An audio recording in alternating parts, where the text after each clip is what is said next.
In city, justice is guarded by the tigers. అమ్మా, మన ఇంట్లో ఫుడ్ తక్కువ. పర్లేదు కన్నా, మనం కలిసి ఉంటే చాలు. ఎందుకొలకి ఇలా కష్టాలు? ఇది మా అరియా, వెళ్ళిపోండి. ఇది అందరినీ గొడవ ఎందుకు? పిల్లల లోపలికి రండి. ఇది తప్పు. మనం సైలెంట్ గా ఉండకూడదు. టైగర్స్ దగ్గర చెప్పాలి. అవును, వాళ్ళు మన పెద్దవాళ్ళు. టైగర్స్ వస్తున్నారు. మన సమస్యలు వింటారు. శాంతిగా ఉందండి, వాళ్ళు వచ్చేస్తున్నారు. ఎక్కడ ప్రాబ్లం? మా పిల్లలు భయపడుతున్నారు. మేమిక్కడే ఉన్నాం. గొడవ ఎందుకు? కోపంలో చేసేసాం. కోపం నష్టం. బలవంతం తప్పు.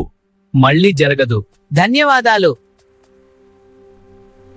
సమస్యలు వస్తాయి, కాని కలిసి ఉంటే పరిష్కారం దొరుకుతుంది.